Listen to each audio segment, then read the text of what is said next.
같이 기도하고 말씀을 생각하겠습니다. 하나님 아버지, 주일 오후 시간 저희들이 또 하나님의 말씀, 성경 말씀 앞에 있사오니 요한계시록의 한 부분의 말씀을 부족한 종으로 하여금 조금 해석하게 하시고 또 함께 묵상하며 하나님의 교훈을 기억하고 마음에 깨닫고 새기고 또 하나님께서 보이신 교훈대로 저희들이 주의 백성다웁게 이 땅 위에서 살게 하여 주시고 또 장차 영광의 세계를 소망하며 넉넉히 들어가며 땅의 환난의 시대를 잘 통과하는 자들이 되게 하여 주시기를 원하옵고 예수님의 이름으로 기도하옵나이다. 아멘.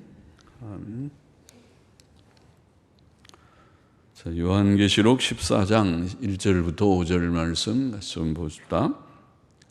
다시 조금 보십시다. 또 내가 보니 보라 어린 양이 시온산에 섰고 그와 함께 14만 4천이 섰는데 그 이마에 어린 양의 이름과 그 아버지의 이름을 쓴 것이 있도다.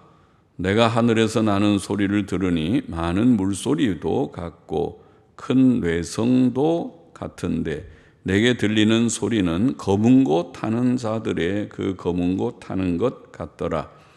저희가 보좌와 네 생물과 장로들 앞에서 새 노래를 부르니 땅에서 구속함을 얻은 14만 4천인 밖에는 능히 이 노래를 배울 자가 없더라. 그렇게 되어 있습니다.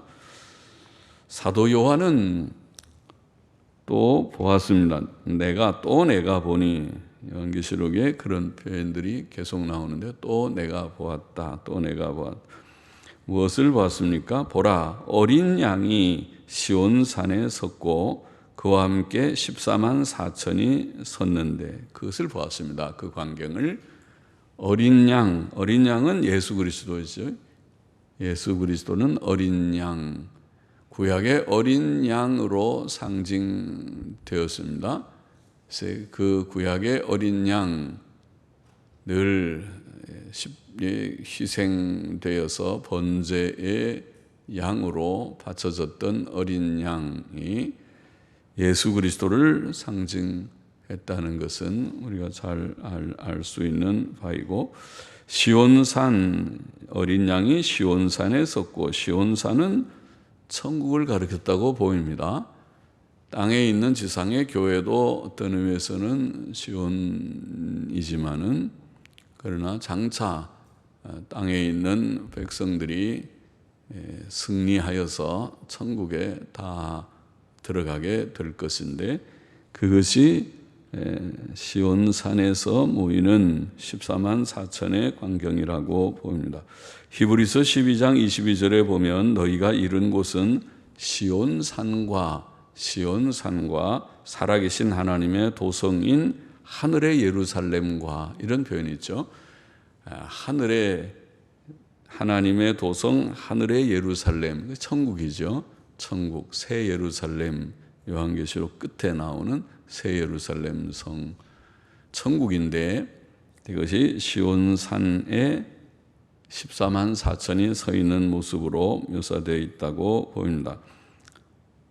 자, 시온산에 어린 양이 섰고 어린 양이 시온산에 섰고 그와 함께 14만 4천이 섰는데 14만 4천 명의 성도들, 자, 이 14만 4천 명의 성도들은 요한계시록 7장에 증거된 대로 이마에 하나님의 인을 맞은 자들입니다. 하나님의 인을 맞은 자들 7장에 나와 있죠. 또 땅에서 구속함을 받은 성도들, 땅에서 구속함을 받은 성도들, 오늘 보면 3절에 나와 있습니까? 땅에서 구속함을 얻은 14만 4천인 이렇게 표현했습니다. 땅에서 구속함을 받은 자들, 예수 그리스도의 피로 구속받은 자들이 교회죠. 그것이 신약 교회입니다. 신약교회 14만 4천 인 맞은 자들, 속죄신앙을 가진 자들, 그 심정에 하나님 경외하고 예수님 사랑하고 진실히 주님을 믿고 따르는 자들, 형식적인 자들 말고 이름만 가진 자들 말고 그들은 14만 4천이 아닐 것입니다. 그런 천국에 들어갈지 아직 불확실한 자들 말고 분명히 하나님 경외하고 속죄신앙 가지고 천국 백성이 확실한 자들 말입니다. 그들에게 그 이마에 어린 양의 이름과 그 아버지의 이름이 쓰여 있었다. 그렇게 되어 있습니다. 그것은 이름은 소속과 소유권을 나타냅니다. 그래서 하나님과 어린 양의 소속이고 속해 있고 또 하나님과 어린 양이 소유권을 가진 자들이다. 그렇죠? 이 세상의 모두가 다 하나님의 것이지만은 하나님께서 특별히 나의 자녀들, 하나님을 정말 사랑하는 자들이 하나님의 자녀겠죠. 그렇죠? 하나님도 사랑하지 않고 하나님의 뜻과 늘 거슬려서 행하면서 하나님의 자녀라고 하기는 어렵겠죠. 그러니까 그런 자들 말고 하나님을 정말 사랑하고 또 하나님께서도 사랑하셔서 너는 내 것이다 라고 말씀하는 소속과 소유권이 분명한 자들, 하나님의 택한 백성 예수 그리스도께서 어린 양 예수 그리스도께서 피를 흘려 사신 자들, 그들이 14만 4천입니다. 그래서 14만 4천 우리는 알 수 없지만은 어디까지가 14만 4천인지는 몰라도 그러나 이만큼은 하나님의 백성, 택한 백성, 주께서 피 흘려 사신 자녀들, 그리고 그들의 가슴 속에는 속죄신앙이 있는, 나의 의는 예수님밖에 없습니다, 이런 속죄신앙이 있는 자들, 그들은 주님의 뜻대로 사는 자죠. 오늘 여기에 나와 있는 말씀을 보면 주님께 순복하고 따르는 자들. 요한복음 10장에 주님이 그런 말씀하셨죠. 너희는 내 양이 아니므로 나를 믿지 않는다. 유대 지도자들이 예수님의 말씀을 믿지 않고 시비나 걸고 예수님의 말씀에 대해서 꼬투리나 잡고 그렇게 하는 자들을 향해서 너희는 내 양이 아니므로 나를 믿지 않는다. 내 양과 내 양 아는 자들을 주님은 구별을 하시면서 너희는 내 양이 아니구나. 내 양이 아닌 증거는 그래서 내 말을 믿지 않는구나. 내 양은 내 음성을 듣고 나는 저희를 알고 저는 나를 따른다. 그래서 목자와 양의 관계를 말씀하셨어요. 그러니까 예수님의 참된 양들, 여기에 14만 4천은 예수님의 양인데 예수님의 양들은 예수님을 알고 예수님도 그들을 알고 그들은 예수님의 음성을 듣고 따르고 또 주님을 좋아하고 따라가는 자들이죠. 그런 자들 되기를 원합니다. 사도 요한은 하늘에서 나는 큰 소리를 또 들었습니다. 내가 광경은 지금 어린 양 14만 4천 어린 양과 어린 양이 시온산에 서 있고 14만 4천 명이 함께 서 있는 것을 보았고 또 큰 소리, 내가 하늘에서 나는 소리를 들으니 많은 물소리도 같고 물이 콸콸콸 흐르는 소리 아닙니까?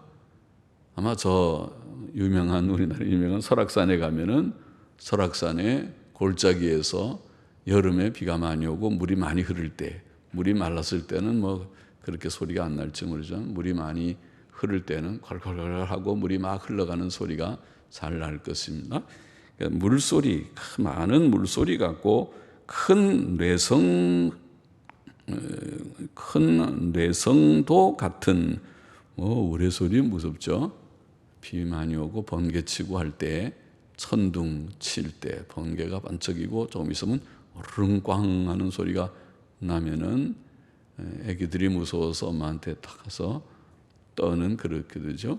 그런 큰 내성 소리도 같은데 내게 들리는 소리는 검은 고 타는 자들의 그 검은 고 타는 것 같더라. 이제 악기 연주하는 하프를 치는 것 같은, 어른 피아노나 오르간을 칠 때 아주 힘있게 피아노를 꽝 치니까 피아노가 일종의 하프죠. 옛날에는 하프는 이렇게 세워놓는 건데 하프를 엎어놔가지고 건반을 만드는 것이 피아노죠. 이거 전에는 합시코드라는 것이 있었죠. 이거랑 비슷하게 하프 소리가 좀 더 나는 것 같은 합시코드라는 악기가 있었고, 그것이 이제 발전한 것 같아요. 피아노가. 물론 저거는 더 발전된, 오르간은 더 아주 신기로운 그런 악기지만은요. 그래서 이거를 웅장하게 치면, 피아노도 꽝 아주 잘 치면은 아주 꽝꽝 울리고, 오르간은 물론 저거는 전자악기니까 거기에 앰프에 연결하고 소리를 아주 확대하면 온 우리 이 방을 꽝 울릴 수도 있게 칠 수도 있는데, 그렇게 이제 안 쳐서 그렇죠. 조용하게 예쁘게 치니까 그렇지 꽝꽝 울릴 수 있는 거죠. 그런데 그런 찬송 소리, 아주 웅장한 찬송 소리입니다. 예, 큰 물소리와 같고 뇌성과도 같고 르릉꽝 하는 소리와도 같고, 그러니 찬송이 얼마나 웅장하게, 마치 우리 찬송가 중에서 할렐루야 같은 찬송을 연주하면은 아주 웅장해 가지고 다 우리가 엄숙해지고 그러듯이, 그런 찬송을 소리가 들렸습니다. 그것이 찬송 소리죠. 그 천상에서 성도들이 14만 4천 명의 그 성도들이 부르는, 그러니까 성가대가 14만 4천 명이면 굉장히 큰 성가대인데, 다 사실은 모든 성도들이, 우리 예수 믿는 사람들은 어릴 때부터 찬송을 많이 부르기 때문에 예수님 믿는 사람들은 다 음악을 조금 할 줄 알아요. 또 하는 것이 좋지요. 하나님이 주신 목소리를 가지고 자꾸 악기 연주하듯이 연습을 하면 목소리가 좋아지니까 자꾸 노래를 불러서 목청이 단련이 돼서 하나님을 찬송하고, 그 다음에 회중 찬송을 부를 때도 사부로도 불러서 또 목소리가 다 다르죠. 음색이 달라서 어떤 사람은 높은 목소리가 잘 나고 어떤 사람은 또 낮은 목소리가 잘 나고, 그래서 같이 다 아우르면 아주 아름다운 합창이 되죠. 그처럼 그렇게 찬송을 부르는 14만 4천 명의 찬송 소리라고 보입니다. 참된 성도들은 지상에서도 땅 위에서도 집에서도 개인적으로도 또 예배당에 모여서 찬송가 부르기를 힘쓰고, 찬송 시간을 우리가 좋아하고, 또 천상에서도 찬송을 부를 것입니다.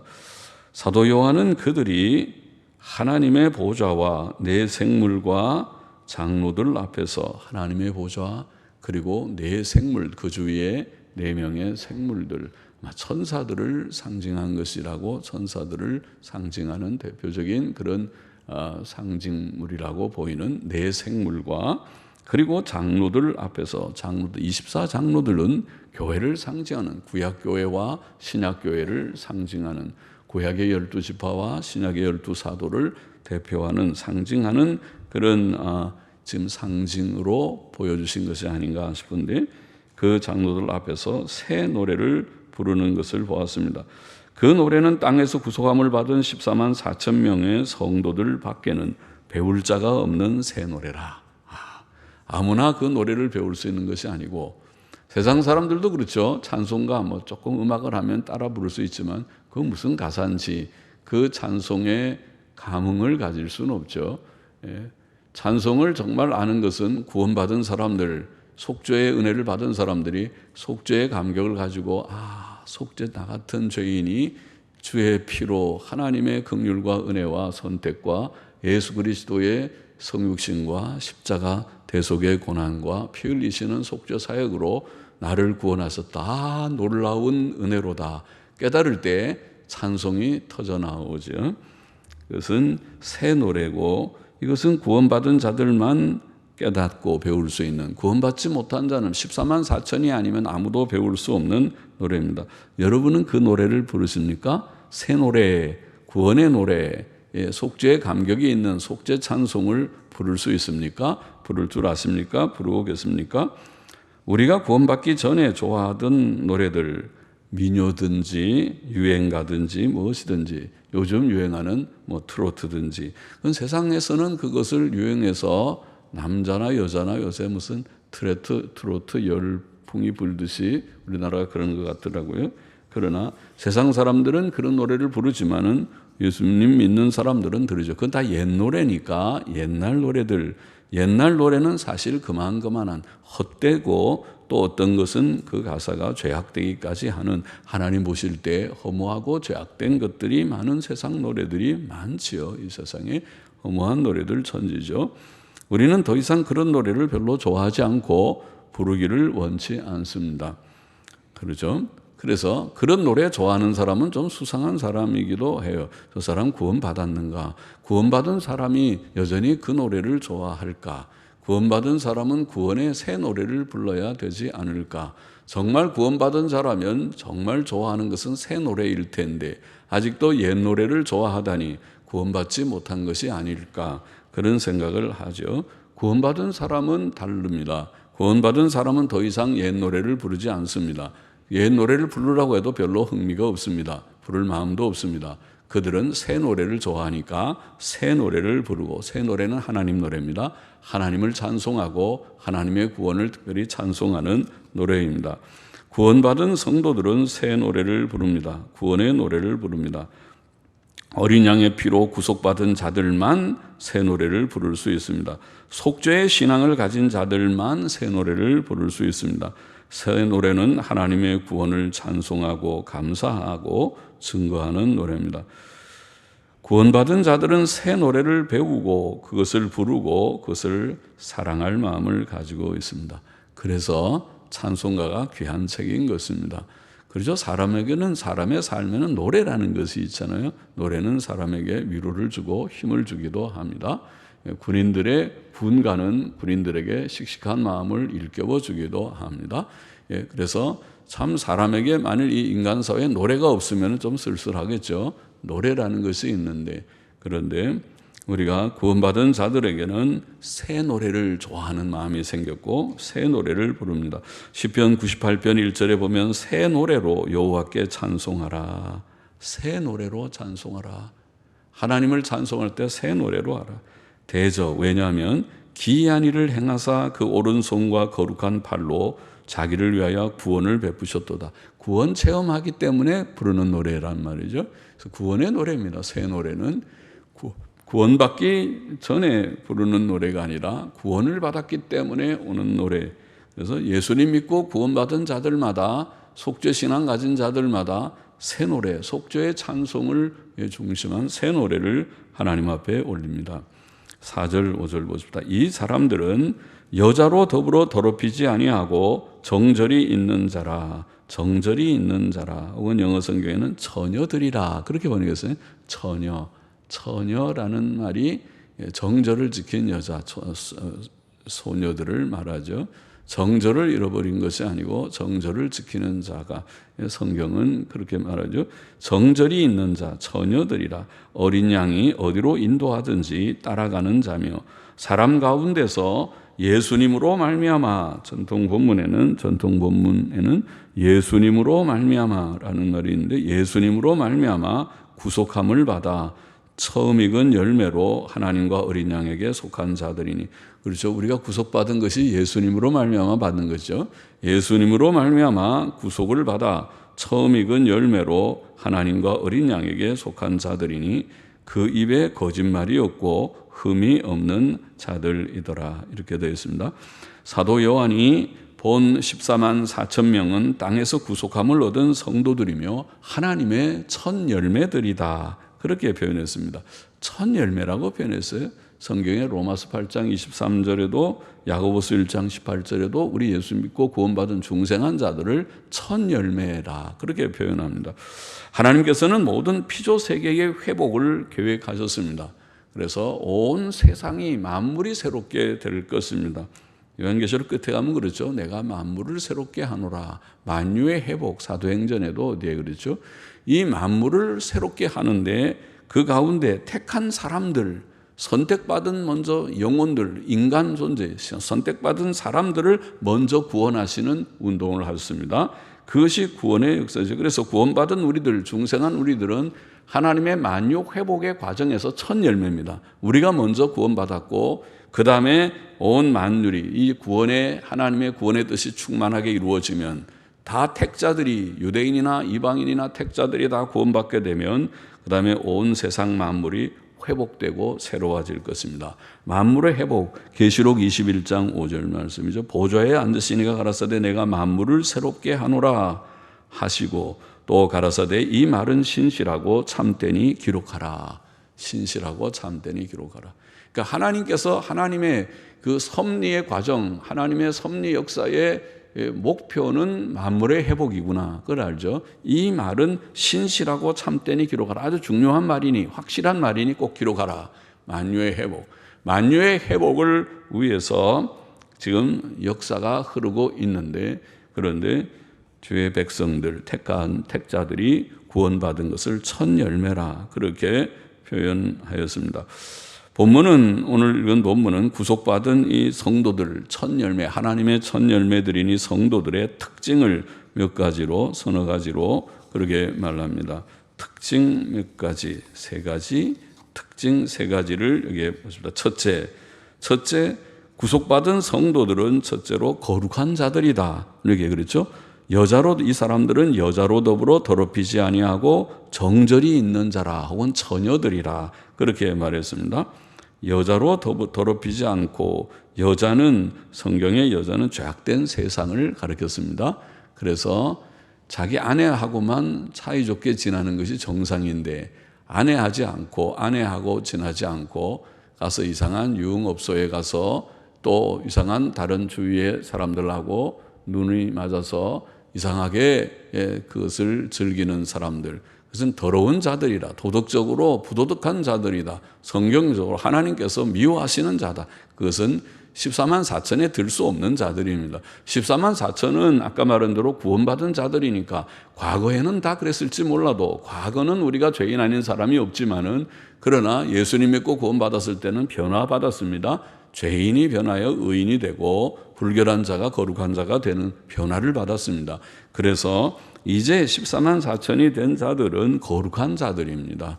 그들은 여자로 더럽혀지지 않는 자들이라고, 더럽히지 않은 자들, 정절이 있는 자들, 혹은 처녀들. 하나님께서는 우리가 처녀들이 되기를 원하십니다. 하나님 앞에서 지금 말하는 영적인, 도덕적인 차원에서 하는 말입니다.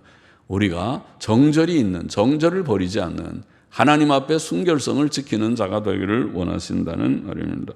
또 끝에 그죠? 그 입에 거짓말이 없고 흠이 없는 자들이라. 맨 끝에, 5절 끝에 흠 없는 자들, 그것이 바로 거룩의 절정이라고 할지, 거룩함은 죄가 없는 것이고 흠결이 없는 것입니다. 그것이 진짜 거룩이죠. 깨끗한 것이죠. 저 사람은 좀 부족이 있다, 흠이 있다, 그런 것도 아니고, 뭐 흠이 너무 많아서 아유 저 사람 못 쓰겠다, 그런 정도는 아예 그는 안 되지만은, 저 사람 꽤 그래도 믿고 반듯하고 인격성, 도덕성이 있고 아주 사람답고 덕스럽고 참 좋다. 그런데 이런저런 약간 흠이 있다, 이런 말들을 할 수 있는데, 그런 정도가 아니라 흠도 없다. 진짜 깨끗하고 거룩한 것이죠. 그것이 14만 4천의 모습으로 묘사되어 있습니다. 에베소서 1장 4절에서 우리가 읽은 대로 하나님께서 우리를 창세전 그리스도 안에서 택하신 목적은, 왜 우리를 택하셨느냐, 왜 우리를 구원하기 위하여 선택하셨느냐, 목적은 우리로 그 앞에서 거룩하고 흠이 없게 하시기 위함이다. 그렇게 되어 있어요. 그렇죠? 그러니까 거룩하고 흠이 없게 하는 것은 하나님의 구원의 목적입니다. 반대로 말하면 거룩하지 못하고 불결하고 흠결투성인 사람은 아직도 구원도 받지 못한 자일 것이다. 14만 4천하고는 상관없을 것이다. 그 말이죠. 우리와 우리 자녀들이 특별히 코로나 때문에 교회 나오기를 겁내고 교회 나오지 않고 점점 믿음에서 멀어지고 믿음 잃어버리게 직전이 있는 우리 연약한 성도들을 염려하면서 큰일이다, 이러다가 진짜 구원인지 구원이 아닌지 구원을 잃어버릴 듯 하다, 걱정이다 싶은 그런 생각이 들게 되죠. 거룩하고 흠이 없는 정말 하나님 앞에서 바른 그런 백성들이 되기를 원하셔서 구원하신 것이다. 에베소 5장 29절 27절에서도 읽었죠. 주 예수 그리스도께서 우리를 위하여 피를 흘려 구원하신 목적은 우리로 깨끗하게 하시고, 깨끗하게. 이 세상이 너무 죄는 더러운 거라고 그랬죠. 죄는 불결합니다. 죄는 불결해요. 죄 지으면 안 되는 것은 깨끗하게 살아야 돼요. 사람이요. 우리가 아주 똑똑하지 못하고 유능하지 못하고 부자로 돈 많이 벌지 못해도 괜찮아요. 하나님이 먹고 살 거는 다 주시게 돼 있어요.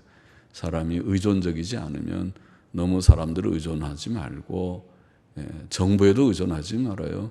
정부에서 뭐 이렇게 다 해줄 것처럼 하는 거, 그거 다 나라를 망치는 일입니다. 그 의존하지 말아요. 각자 어떻게 하든지 무슨 일을 하든지, 그래서 무슨 일이든지 열심히 사는 사람이 훌륭한 사람이에요. 어려운 때에 나가서 무슨 일을 하든지, 자기에게 아직 건강이 있고 시간이 있고 돈을 좀 벌어야 될 필요가 있고 하는데 게으르지 말고, 고상한 일을 찾지 말고, 지금 고상한 일을 구할 때가 별로 없을 것입니다. 고상한 일도 별로 없을 것이고, 지금 다 기업들이 다 문 닫고 있는 반에 무슨 고상한 것을 찾습니까? 그러면은 배 골습니다. 나가서 무슨 일이든지 그저 내가 할 수 있는 일을 하는 것이 좋을 것입니다. 그런데 깨끗하게 돈을 벌어요. 깨끗하게 하고 거룩하게 하셔서 티나 주름 잡힌 것이 없고 흠이 없게 하려 하심이라고 에베소서 5장 26절 27절에 말씀하신 바와 같이 하나님께서 우리를 구원하신 목적이 그것입니다. 그러므로 구원받은 성도를 14만 4천이 되었다면, 14만 4천 안에 들었다면 다시 죄악되고 멸망할 세상을 사랑하지 말아야 하는 것입니다. 비록 그들이 과거에 술 마시고 방탕하게 지냈다 할지라도, 과거는 과거지, 과거에 그렇다 할지라도 이제 그들은 다시 그런 생활로 돌아가지 말아야 합니다. 그들은 이제 세상을 사랑하지 말아야 합니다. 만일 그들이 다시 이 세상을 사랑한다면 그들은 자기 몸을 더럽히는 자, 오늘 자기의 몸을 더럽히지 않은 것이 14만 4천인데 세상으로 돌아가면 자기 몸을 더럽히는 자가 와 같을 것입니다. 사도 바울은 고린도 교인들에게 내가 하나님의 열심으로 너희를 위하여 열심 내노니 내가 너희를 정결한 처녀로 한 남편인 그리스도께 드리려고 중매함이라, 이렇게 표현했어요. 이미 예수님 믿고 구원받은 고린도 교인들을 처녀로 예수 그리스도께 드리려고 중매를 내가 한다고 표현을 그렇게 했습니다. 그런데 중매를 하려면 처녀가 좀 깨끗하고 하면 좋잖아요. 흠이 있는 것보다. 그래야 되니까 중매를 하려고 정결한 처녀로 중매를 하려고 하는데, 그런데 지금 뱀이 방해를 놓고 있어요. 뱀이 여기 지금 고린도의 후서 11장에 바울의 말을 보면 뱀이 그 간계로 이와를 미혹해 한 것 같이, 뱀이 에덴 동산에서 하와를 미혹해서 하나님의 명령을 정면으로 거역해서 하나님은 먹지 말아라, 선과 악을 알게 하는 나무 열매를 먹지 말아, 먹는 날에는 정령 죽으리라. 그런데 뱀은 와서 결코 죽지 아니하리라, 내가 그것을 먹으면 눈이 밝아져서 지혜롭게 되고 하나님처럼 될 것인데, 그렇게 말을 했지 않았어요? 하나님과 대결시키는 교만무쌍하고, 그러니까 마귀의 정체는 교만하고, 마음이 높은 사람들이 교만하고 대적하는 것입니다. 교만은 하나님을 대적하게 되어 있습니다. 하나님의 순종하고 믿고 순종하는 것은 겸손한 자가 할 수 있는 거죠. 마귀가, 뱀이 그 관계를 미혹해 한 것처럼 너희 마음이 그리스도를 향하는 단순함에서 떠나 부패할까 두려워하노라. 제가 고린도후서 강의할 때 그랬죠. 원문의 전통 본문의 뜻은 단순함에서, 예수님을 믿는 단순한 어린아이와 같이 주여 믿습니다. 나는 예수님을 믿습니다. 하나님 말씀대로 살기를 원합니다. 그래서 신앙생활은 상당히 단순한 것입니다. 주님을 믿고 따라가는 것입니다. 복잡하지 않습니다. 믿지 않는 사람들이 복잡합니다. 이론이 많고 거기에 대해서 말이 많습니다. 그러나 믿는 사람은 단순히 주여 영생의 말씀이 주께 계시오니 내가 누게로 가오리까, 그리고 주님을 따르는데 이 단순함에서 떠나 부패할까, 마귀가 자꾸 꼬여서 이 말 저 말 별별 말들을 많이 하는 그런 말을 통해서 부패시킬까 두려워한다, 그런 말씀을 하였죠. 또 그는 고린도 교인들이 다른 예수, 다른 영, 다른 복음을 용납한다고 지적하고 책망하면서 믿음을 바르게 하라고 가지라고 믿음 생활 바로 하라고 권면했습니다. 우리가 구원받은 자들이라면 모든 불결에서 떠나야 되고 또 잘못된 사상, 잘못된 교리, 잘못된 행위, 잘못된 풍조 다 버리고 오직 하나님만 믿고 섬기고 경배하고 또 오직 성경에 밝히 계시된 하나님의 온전한 뜻만 따라가는 성경의 교훈을 믿고 실천하는 것이 신앙생활이죠. 하나님이 주신 이 우리의 신앙생활의 길은 상당히 단순합니다. 그런데 옛날이나 지금이나 똑같은 거예요. 마귀의 시험은 하나님 선악과 따먹지 말으라는 말이 복잡합니까? 그 이해하기 어렵습니까? 그 굉장한 무슨 심오한 철학이 거기에 들어있습니까? 아니, 단순한 시험의 명령입니다. 그것은 성경이 어렵습니까? 십계명이 어렵습니까? 성경의 대의가 어렵습니까? 어려운 거 하나도 없습니다. 그런데 마귀는 우리를 복잡하게 해서 성경을 복잡하게 만들고 성경을 믿지 않게 불신앙하게 만들고 성경을 파괴시키고 성경 덮어놓고 말씀도 듣지 않으면서 이론이 많은 그런 대로 우리를 끌어가는 것입니다. 그러지 말고 하나님 말씀으로 돌아가서 성경이 무엇을 말하느냐, 그게 중요합니다. 저도 수없이 많은 설교를 들으면서 컸습니다. 부흥회도 수없이 많이 겪었습니다. 목사님들이 설교하는 스타일도 수없이 많이 제가 보고 들었습니다. 그러나 제 마음에 안타까운 것 하나는 모든 설교들이 다 성경적이지 않다는 것입니다.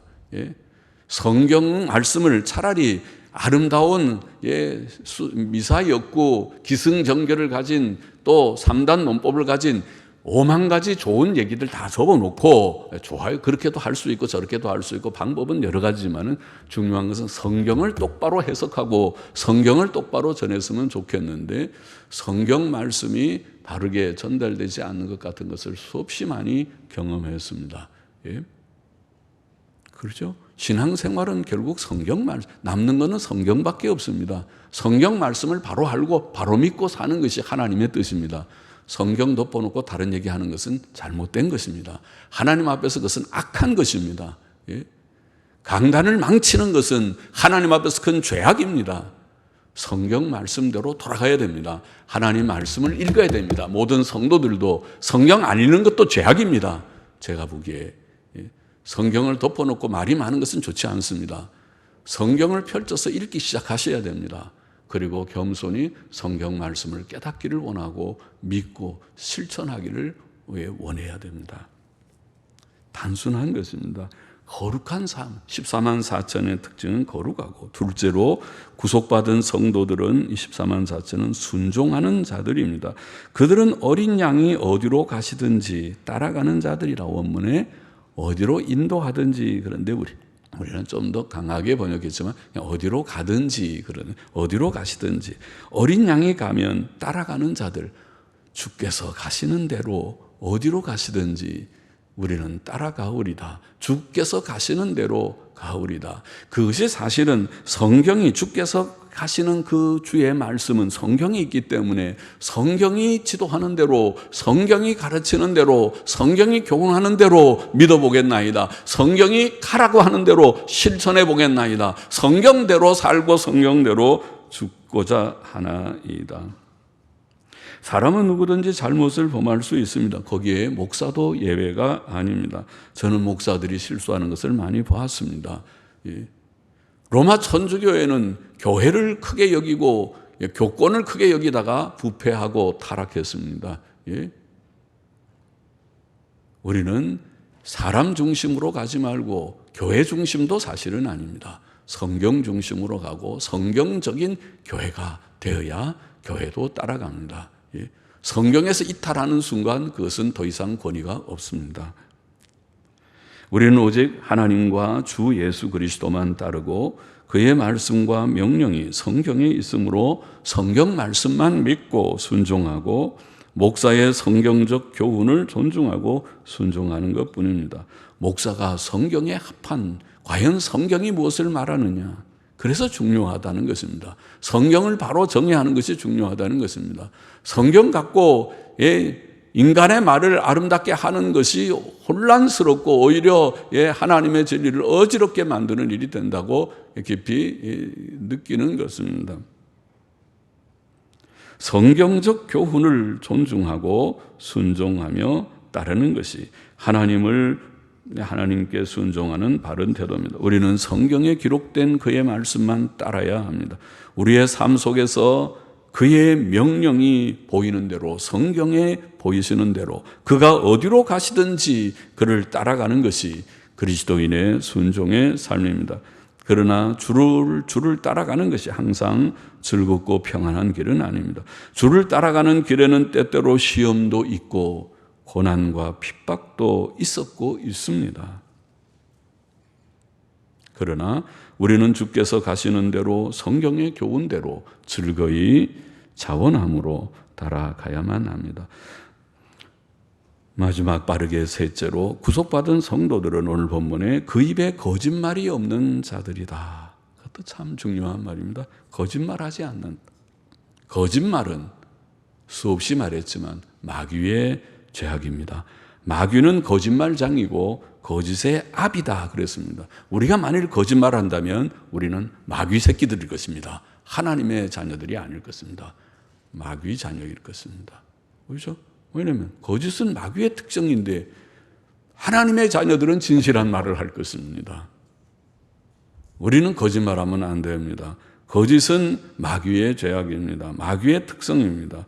사탄의 종들의 특징입니다. 진실은 하나님과 하나님의 종들의 특징입니다. 모든 거짓말하는 자는 천국에 들어갈 수 없고 요한계시록에 말했습니다. 또 지옥불에 던지올 것이다 그렇게 말했습니다. 무서운 얘기죠. 그러니까 오늘 14만 4천의 특징이 맞지요. 14만 4천의 특징은 거룩하고 흠이 없고 또 어린 양이 어디로 가든지 따라가고 순종하고 그리고 거짓말이 그 입에 없는 자들이다. 천국에서 어린 양과 함께 서서 새 노래로 하나님을 찬송한 14만 4천 명의 성도들을 여기에 묘사한 이 묘사, 짧은 몇 절의 묘사는 우리에게 교훈을 줍니다. 첫째, 우리가 먼저 이 교훈을 생각하기 전에 먼저 우리는 구속함을 받은 백성인가, 14만 4천인가 질문해 봐야 되고 그 질문에 대답해야 됩니다. 우리가 속죄신앙을 가진 정말 예수, 나의 의는 이것뿐 예수의 피밖에 없습니다.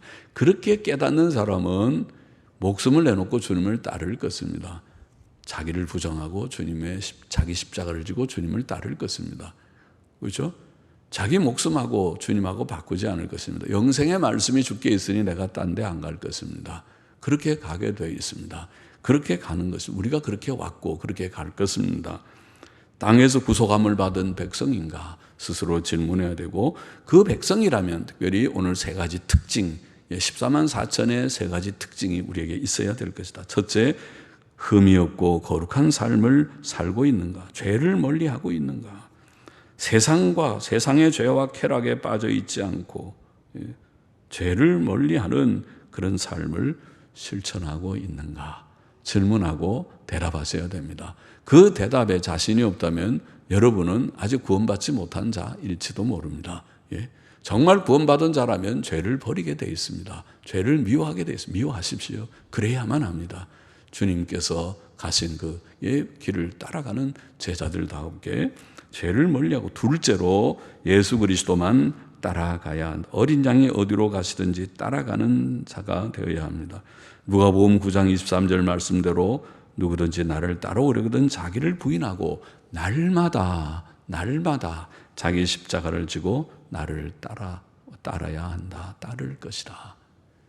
주님을 따라가기를 원합니다. 날마다 십자가를 지듯이 자기를 부정하고 자기가 살아있으면 따르기 어렵겠죠.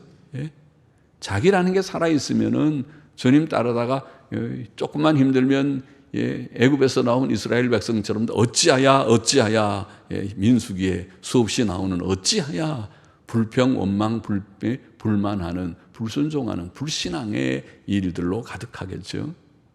그러나 자기를 부정하고 주님을 따르면 묵묵히 주의 인도하심 따라 어디든지 주를 따라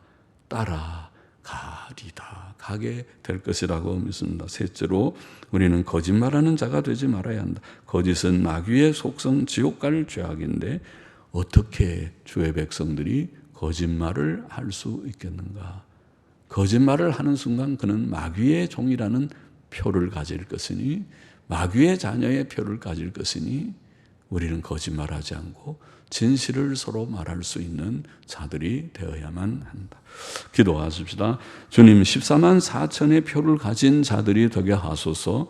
예수님 진실이 믿고 속죄신앙 가지고 예수의 피로 죄 씻음을 받고 구속함을 얻은 백성으로, 천국 백성으로 살 수 있고, 이 광야 같은 세상, 환난 많은 세상을 통과한 후에 시온산에 어린 양과 함께 우뚝 서서 거기에서 찬송을, 우렁찬 찬송을 부를 수 있는 14만 4천이 될 수 있도록 하여 주시고, 또 그들의 특징을 땅 위에서도 나타내게 하여 주옵소서. 거룩하고 흠이 없는 자들이 되게 하여 주시옵소서. 또 어린 양이 어디로 가든지 따라가는, 순종하는 자들이 되게 하여 주시옵소서. 또 거짓말하지 않는 진실을 말하는 자들이 되게 하여 주시옵소서. 아버지 하나님, 이 오후 예배에 참석한 사랑하는 모든 심령들이 14만 4천에 속한 자들이고 또 14만 4천과 상관이 없는 자가 하나도 없기를 소원합니다. 긍휼히 여겨 주옵소서. 예수님의 이름으로 기도하옵나이다. 아멘.